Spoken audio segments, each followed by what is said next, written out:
Welcome back to Bloom. Did you know that poor emotional health can weaken your immune system? Joining us to discuss the link between emotion and medicine are Dr. Garner and Dr. Teekell-Taylor of Docs Outside the Box. Welcome back to Bloom, doctors. Thank you. Thank you. You run an integrative clinic. What does that mean? An integrative clinic is just like a standard clinic in the Tampa Bay area. We do standard of care, but then we offer other options. Holistic options, herbal options, supplements while being medically supervised. Do you consider emotion as a part of illness? Oh yes, we feel that it's impossible to separate the human being into so many different parts, even though that's what we tend to do in our culture. Most doctors don't even consider that emotional conflicts can be a big part of physical health or illness. In our clinic, we always discuss the emotional conflicts, especially when the patient is chronically ill.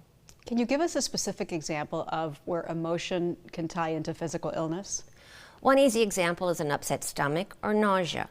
We would develop a treatment plan for the patient, but then we would ask the question, what is it about your life that you cannot stomach? What is it making you sick to look at?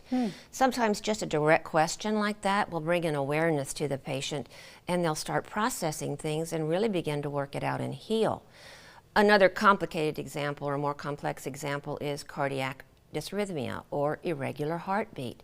We would do the full cardiac exam and evaluation, and then finally we would ask the patient, is there some part of your life where you are not being loved or respected in the way that you need to be?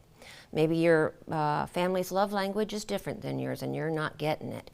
Or it might be, if we would ask a gentleman even, are you having to take orders from someone, an authority figure that you do not respect? So it prompts thought, and when they finally gain this awareness and have these realizations, how does that contribute to their recovery? Well, the miracle really happens when a patient is willing to go in both directions, address the chemistry of the body as well as address the emotional spiritual conflicts that may be tying into the illness. So for example, let's say have you ever met the person who never lets anything go? Every time there's a fight, they bring up something from the past. Well, they can't let go of anything, so they will tend to be constipated.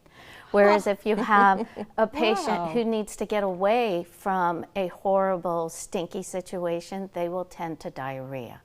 And so again, we'll ask the question, what is it that's bothering you very directly? And the patient many times will say, how did you know this about me?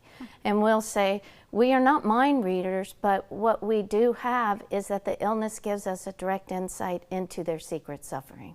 What do patients do with this information in turn? So patients, once they have an awareness, either need a practical solution or what we call a transcendental solution. So let's say someone has a very stressful job. Their boss is driving them crazy, so they may tend to hypertension. A practical solution would be to quit their job. Not everybody can quit the job. So a transcendental solution would be to learn to deal with the stress that happens when they're around their boss by meditation, prayer, walking, breathing, anything like that. So you help them figure out the right solution? Absolutely. That's very interesting, because you're right, you go to a doctor for one reason and then you go to a therapist for another. Like, I've never heard of anybody combining the two. I think it's brilliant. Thank you so much, doctors. Thank you. Thank you. It's a pleasure having you.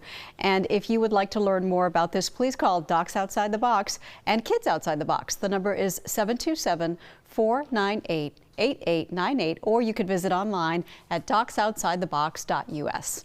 We'll be back with more Bloom right after this. The preceding portion of Bloom was sponsored by Docs Outside the Box and Kids Outside the Box.